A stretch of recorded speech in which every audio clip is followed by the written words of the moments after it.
Now, to help keep your network of WordPress sites organized and updated, you've got the Super Admin panel.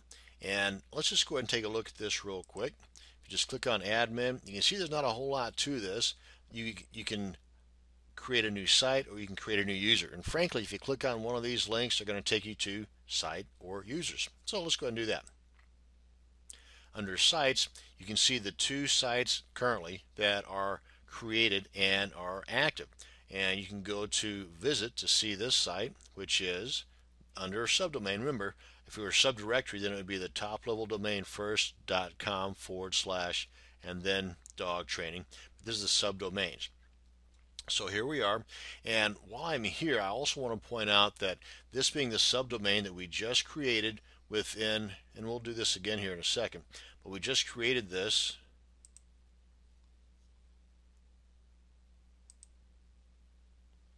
here by putting in the name, dog training, site title, and the admin email, and then clicking on add site, and that was a way in which we created that subdomain. We did not create that subdomain via our cPanel.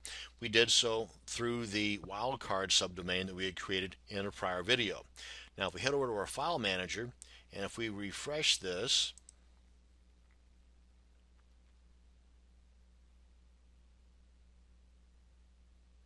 you can see the only subdomain here is the one we created through our cPanel. The dog training here, this subdomain, is not viewable within our FTP, or as in this case the cPanel, because it is through the wildcard subdomain. And that's important to know because whenever you have to go through and update things like themes or plugins, it's not a matter of just simply uploading a file because you've got a customized theme or you have a plugin that you have tweaked here and there and you want it to be different on this particular site versus the other site within your network. Not going to be so easy because you do not have that dog training subdomain that you can simply upload through an FTP or your cPanel. It all has to be done through your admin panel.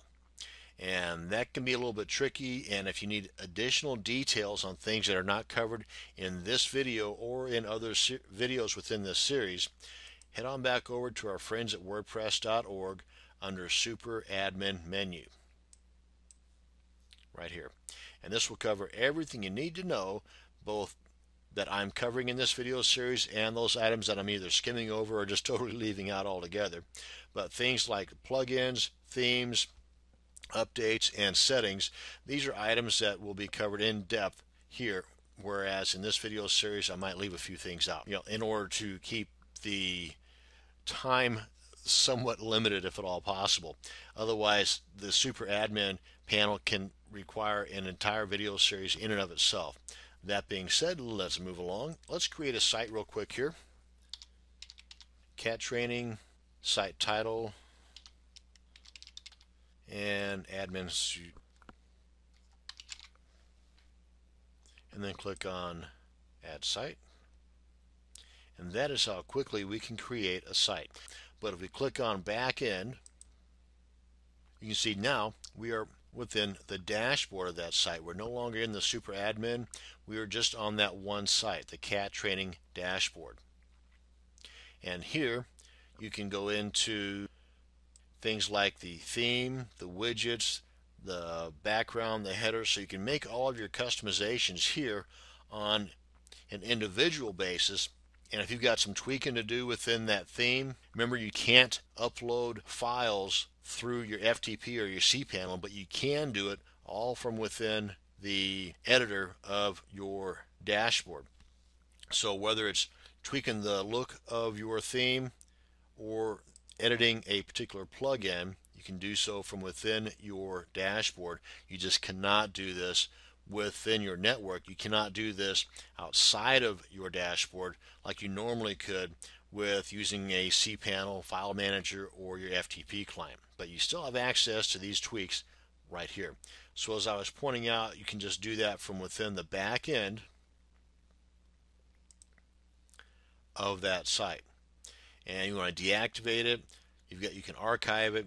You want to mark it as spam, which would be kind of silly if you just made it, or you can also visit that site just as we did earlier with the dog training. Now if we come on down here to users, it's pretty similar in the setup. You've got the users here. Let's go ahead and add a new user.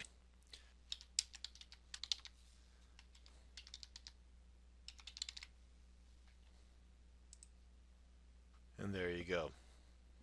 So that's how you can add a user. And yeah, most of this is pretty self-explanatory. Now we get into options here.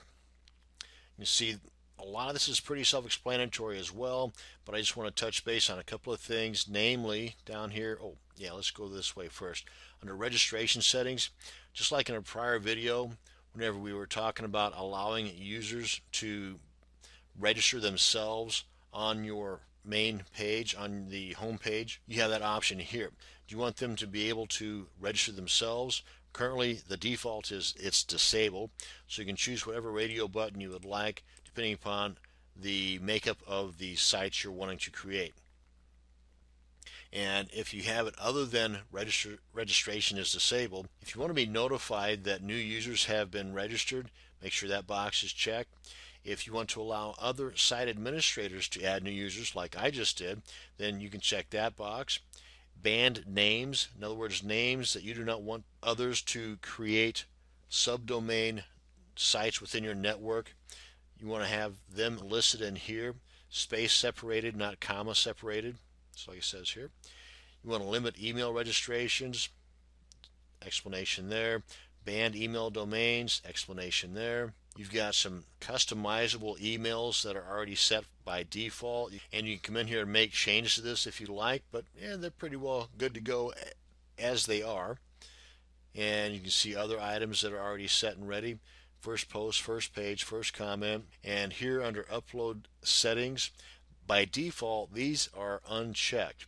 And what these are, if you come over here to post, add new, and remember we're talking globally now, it's these guys right here. So by default the only one that's available here media wise is this guy right here. These three options are not available. So if we come on back here to options, and if those were, and by default by the way these are unticked, so you have to come down here if you want your registered users to be able to have that ability within their editors, then you want to tick these boxes and then save changes. You also may want to consider adjusting the limitations of the total file sizes that can be uploaded. Remember, all this stuff is on your one server and one database, so you don't want to overwork it too much.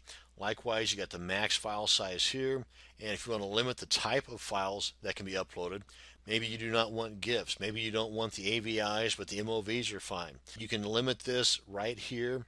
These are those that are allowed, and like above, it's space separated, not comma separated. And whatever options you make changes on, make sure you click on Save Changes, otherwise they won't take. And that is your options. Update, it's pretty much a no-brainer. If there's updates to plugins, for example, network-wide, however many sites you have created within your network, you click this one link and it'll go through and update each and every one of them. That's one of the cool things about having the multi-site network. And that's going to bring us to the end of this explanation for your Super Admin panel. For further details, again, head on over to wordpress.org, Super Admin menu.